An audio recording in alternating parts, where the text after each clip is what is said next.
Because Jay-Z and Puff was given an assignment. And that was to destroy East Coast rap. I was at a party at Diddy crib in LA. This was the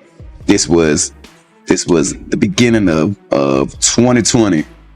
He first started dating Beyonce at 17, 18. He was 30 something. You didn't know his age. I look back and see how old Jay-Z was. I think Jay-Z was born in like 69 or 67. Because he couldn't get Beyonce to stop people. Guess you didn't know your daughter well enough because she just started all the girl. Did you see where Jay-Z and Beyonce's daughter Blue Ivy introduced her salon son to your song Shake Something? Yeah, I saw that. I did see that. I mean, I ain't know how true it was or not, you know what I'm saying? But I feel like, if it come from in-house, it's validated, but that's dope. It don't surprise me. I actually met Beyonce before. That was one of the people be like, who you met? The entertainment world is buzzing again, this time fueled by a tangled web of old alliances, cryptic parties, and rumors that just won't quit. At the center is DaBaby, who stepped into the spotlight talking music and competition, only to get swept into a storm far bigger than himself. His words sparked wild online debates, connecting him to Diddy's secretive circles and sending speculation spiraling. Suddenly, names like Jay-Z and Beyonce resurfaced, even without a shred of proof. The internet thrives on drama, not facts, and this perfect storm of confidence, controversy, and curiosity lit up social feeds everywhere. Diddy's parties, whispered scandals, and the public's appetite for intrigue all collided, proving that in today's world, it's not just about what happens, it's about why we can't stop watching. It's funny, you open up Beyonce's internet, it just gets weird. Beyonce's internet. That's what we're calling that it. That belongs to the devil. Unless you calling that the devil, she ain't nothing but an employee. And half of which dumbass bitch. So, it's funny that it's crazy you say these things. Why don't nobody want to accept that? I think she's waiting for the girl cats.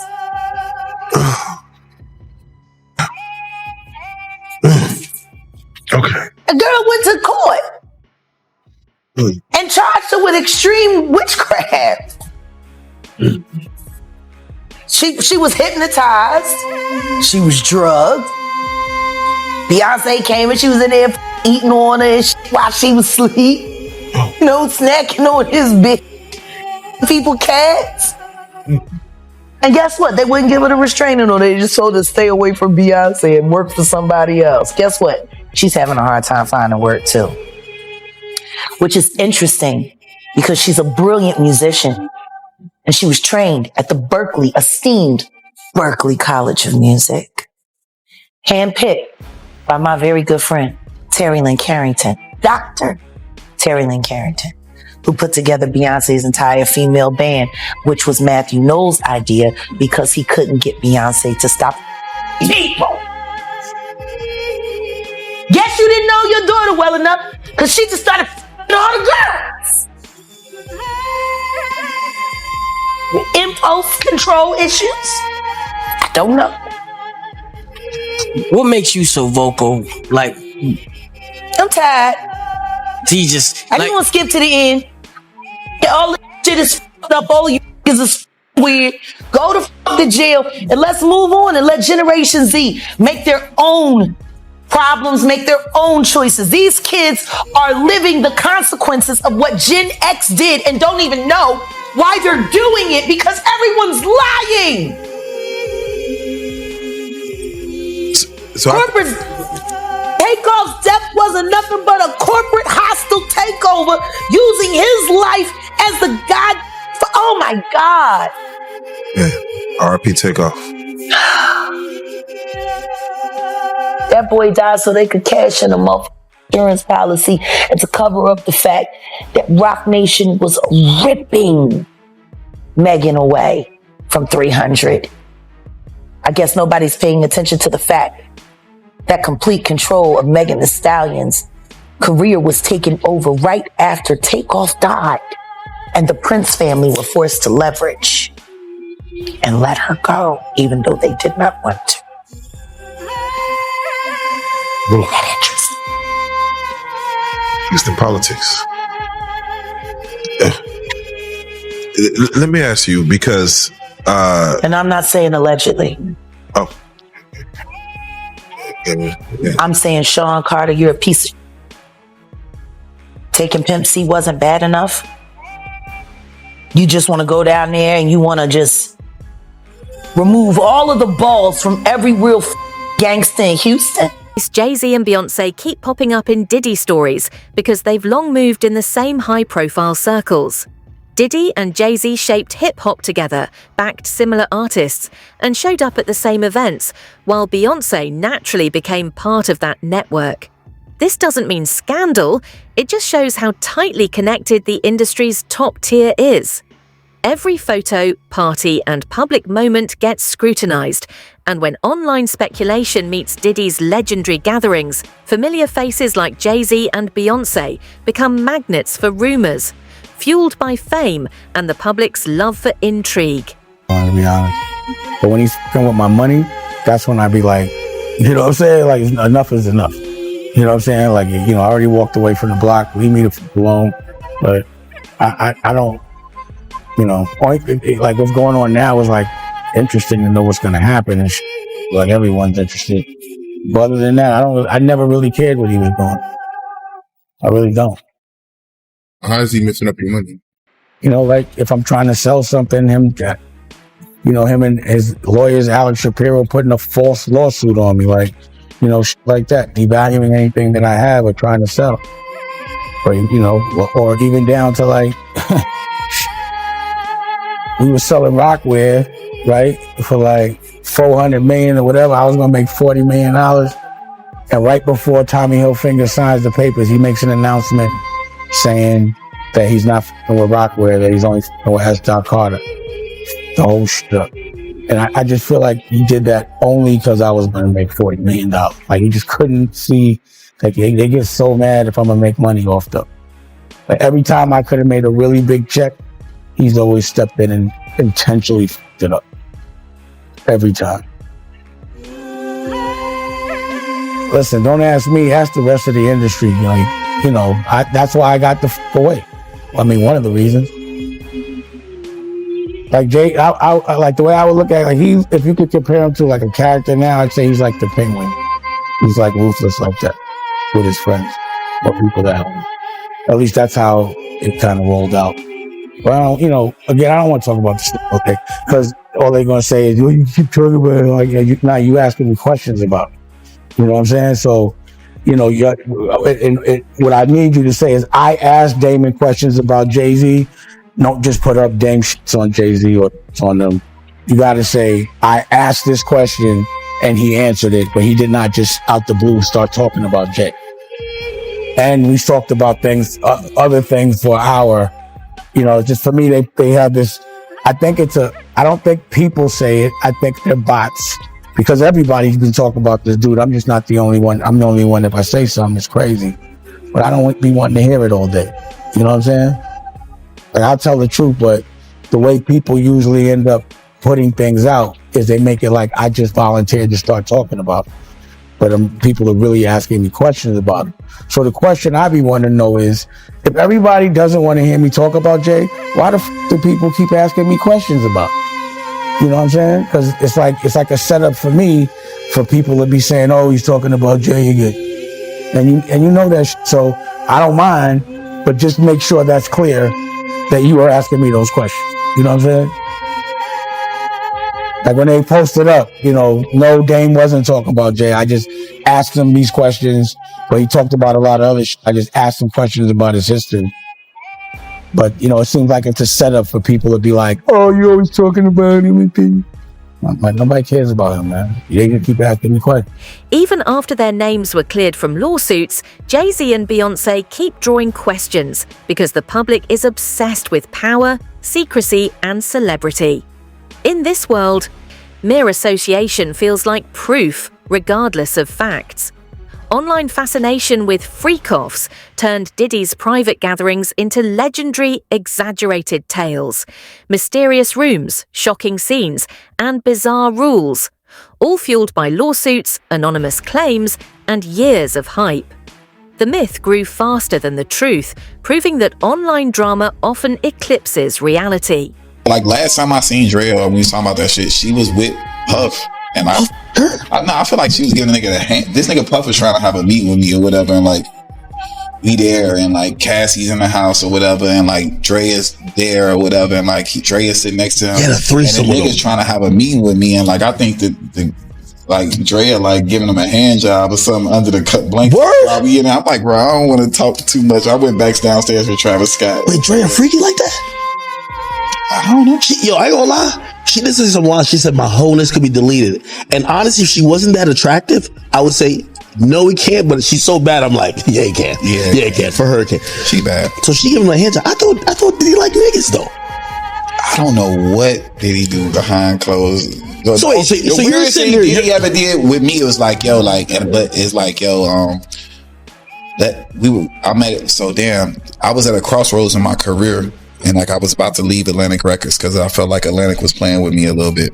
And what year? We got to say what year because the feds is definitely watching this too. 2020. Oh, you under the endoscope now, nigga. Nah, I ain't on that. So I was just like at that time, like I'm going crazy, and we got a real relationship to where I got his number, I could FaceTime him. So I was in Mexico, like recording a bunch of songs, and I was just like, bro, I need to come holler at you. I feel like I'm at a turning point in my career, kind of like when you were at with Andre Harrell before you got with Clive Davis to go start Bad Boy. Like I'm at a turning point. I'm at a fork in the road. I need your advice. And come to the house, drinking or whatever. And they like, he ready to see you. And like they brought me like to the closet inside his master bedroom. I guess he eating in there or whatever. No, we don't. No. That's a big closet, bruh. Okay, that's what I was thinking too.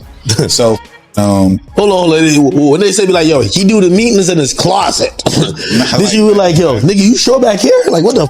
I think it's regular because before this whole scandal broke out and I explained the situation because it was a little funny to me and I explained it to other people that was around him. They're like, nah, this something. That's what he knew. If he had a robe on, he was trying to. I don't know. He ain't had a robe on. So was he dressed? Yeah, he was dressed. Fully clothed. Yeah. So we in there and I'm like telling him my story and I'm like giving him the vibes and he like, man, you know, niggas told me about you. You talk too much, man. I'm looking for guidance or whatever. He kind of like it on me a little bit. You know what I'm saying? It was like, play me some records. Like, you know what I'm saying? I played him some records and he didn't give me the best advice. I thought he was going to give me a jewel or whatever. And yeah, that was pretty much it. God damn. Wait, back to the Dre. So when you're watching her giving this the hand job, like, is Diddy like having eye contact with you? He ain't breaking character. Like we having a full meeting. So he's getting jacked off and he's still sitting there like, yo, Playboy, check this out. Right there, I'm assuming what's happening. I can't confirm or deny what I was assuming. Dre, old school free. I ain't gonna lie to you, yo, that basketball player she dating gonna start catching phase with all the niggas. You, Gilbert Arenas, because everybody, you heard their story. They said she was in the backseat giving neck. I didn't know she freaky. I like freaky chicks, but I don't want no freaky chicks that nobody can tell a freak story about. The more outrageous the rumor, the faster it spread, and the cinematic-sounding term freak-offs made Diddy's gatherings legendary online. Even when lawsuit details were corrected or disputed, the most dramatic versions stuck in the public imagination. Social media thrives on spectacle, and this was peak spectacle. With stars occasionally appearing at these events, people automatically tied them to the myths. Facts didn't matter. Audiences craved characters, drama, and the thrill of imagining the biggest names in entertainment witnessing something secret and shocking. Yes, there were shrines used for rituals. There's bloody places. There's parts where there's limbs. People cut off limbs and want you to have sex in it. There's blood. There's blood that I don't even know who it belongs to. There's a lot. So hang on. So someone like the people that you've named are here at these shrines where there is human flesh, bones, human body parts, and they want people to participate in orgies in amongst all of this human blood. Is that a satanic ritual species? Is this a satanic ritual that they are participating in? Yes. Yes, there's people who want to, there's people who have sex with animals, dead animals. I was taken and told that I had to give a blowjob to Biden. So Joe Biden was there at this shrine. Something happened. I don't know what happened. I was down there for a while. There's certain people that you don't talk about because you just don't. There were certain people that I seen down there, from Beyonce, Jay-Z.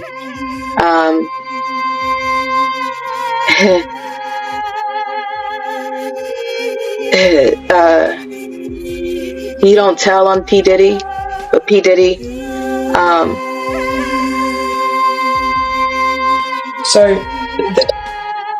You said you don't tell on these people. Is that like a code that all victims adhere to? They don't talk about this stuff? Yes, you don't, because nobody's gonna believe you. You're nothing to them. You don't count. You're just a toy. You're not essential, as they call them. You're expendable. And as a child in that situation, I wasn't the type of person that was fighting all the time, because I started to learn who I was. I started to learn my pimp. I started to learn what I was in. I started to learn that you don't fight. You watch what you say, you watch what you do. And at some point I stopped fighting people, and I started to accept the fact of what I was told, that I was special enough to be with this person. I was special enough to be in the eyes of a celebrity or somebody who's on the radio or on TV. And this is why Jay-Z and Beyonce keep getting dragged in. It's never about facts, only story value. The bigger and more dramatic a rumour sounds, the faster the internet latches on, even if it has no basis in reality. DaBaby entered the conversation from a completely different angle. When he said rappers were scared to work with him, he was talking strictly about music, competition, and his own proven talent. Platinum records, Grammy nods, and countless hits.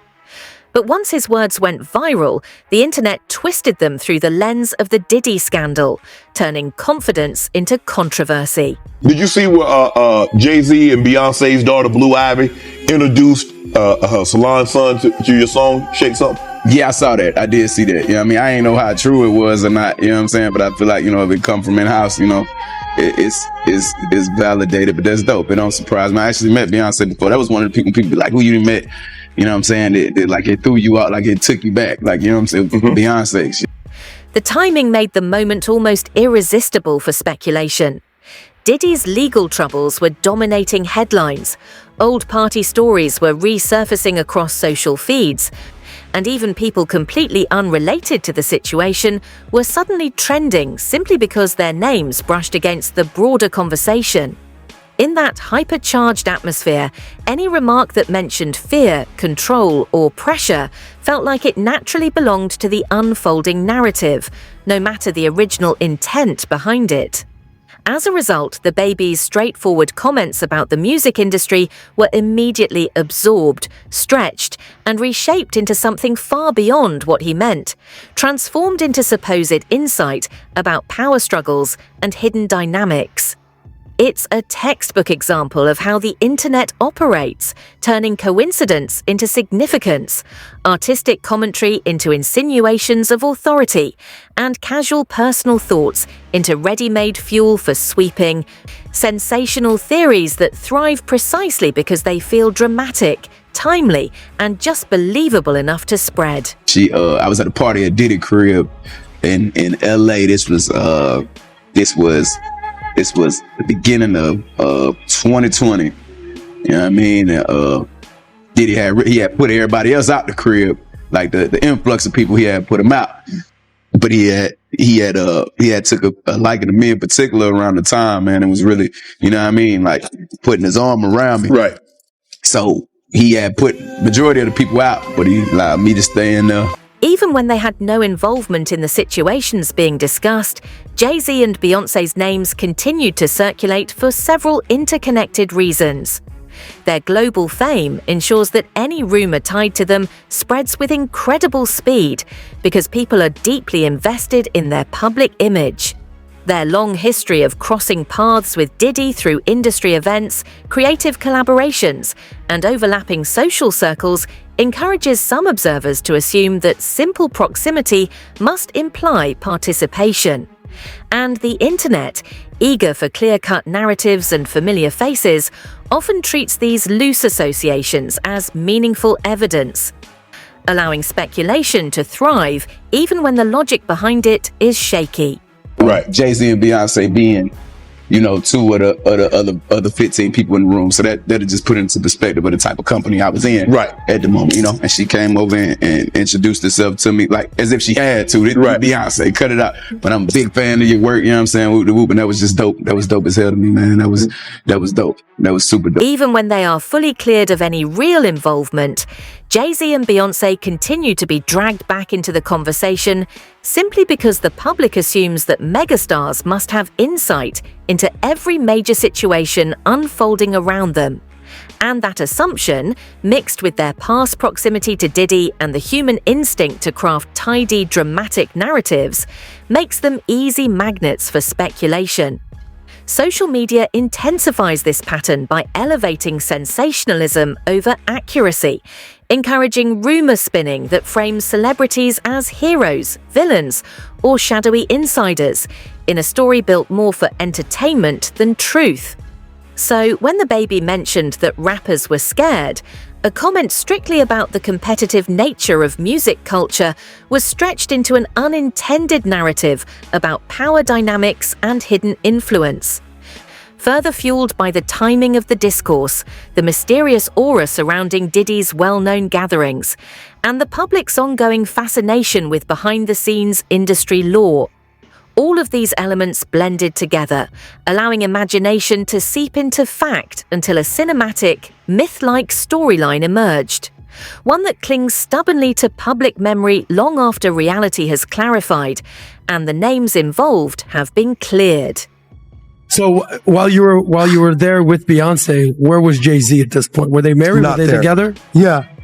I'd rather not comment on any of that stuff. But like, yeah, they were. He wasn't around, but you know, okay, she was in there focusing on her album. But did you work with Jay-Z at all? I've worked with him. Yeah. I worked with him. I had a bunch of I did with him and Timberland. Hola, Bobito, all that stuff. I played on. How was he like? What was he like? Hope? Yeah. He likes to get people on their toes. I remember one time he came to the Hit Factory, Criteria Studios in North Miami. And it's probably one of the most legendary studios in the world, about Miami. But like, Timberland would have his studio on one end of the building. I had my studio on the other end. And I remember Jay-Z came over and he said, "Yo, Scott, Timberland making some fire over there." I was like, really? I get a call like from Timberland. He's like, "What you making over there, man? Jay-Z came over and told me that you had some super fire over there." He was trying to get us on our competitive to get the best out of us and like get the eye of the tiger out of us, like piss us off. Like, oh, his shit was hot and mine wasn't. Like, smart guy. Did it work? Yeah. Did it work? It got you guys too. Yeah, I mean, I guess it did. But yeah, that's crazy. Isn't that interesting? Bloodlines. Yeah. Think about it. Look at Wanye right now with his sons. Yeah. I still don't understand why he signed them to marry. I don't get it. They can't read. Real life.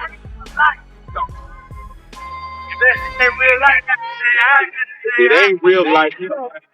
That thing just real life street star. Know what time it is. it's not becoming of our culture, of our people. But I'm going after our people. Do they sound like our people? Hey. Hey. They not like us. They not like us. They not like us. Hey. Hey. I don't know them. What? And Jack, let me ask, because you mentioned I recognize the color, you know what I'm saying? But the spirit is all. You know, they selling melanin now. I heard you could bottle it up. Jack, you mentioned Erykah Badu, and you had said that you are related. Yeah. Faith is related, and you had mentioned that your relation, kind of the family tree of it all. Just like Snoop is related to Brandy and I just saw Instagram posted a list of people who are related. I was like, oh, like there's a lot. Most people in the industry are related. Yeah, that's crazy. Isn't that interesting? Bloodlines. Yeah. Think about it. Look at Wanye right now with his sons. Yeah. I still don't understand why he signed them to marry. I don't get it. The can't read. Why would you trust a contract coming from a bitch that can't read? Clearly she didn't write it. And if she can't read, then clearly she didn't read it. So who's writing the fucking contract that those kids signed? It ain't her. Yeah. And guess what? Considering the deal their father signed, you know, Boys to Men got by Michael Bivins. Raped. And I'm not saying sexual assault. I'm talking about pockets. Yeah, man. Right through. Very bad. DaBaby's bold personality only amplifies this dynamic, as every confident remark he makes gets picked apart for supposed hidden intent. Praise is twisted into a call-out, and any mention of pressure is reimagined as a coded message. As the Diddy scandal expanded online, people began stitching together connections that were never actually related, taking his comments about music and competition and reshaping them into a storyline filled with influence, secrecy, and controversy. What was originally straightforward confidence morphed into fuel for conspiracy-style interpretation, turning a simple social post into part of a sweeping national conversation. And suddenly DaBaby found himself associated with situations and individuals he'd never referenced at all. An unmistakable example of how online narratives can pull someone into a plot they never wrote or even touched.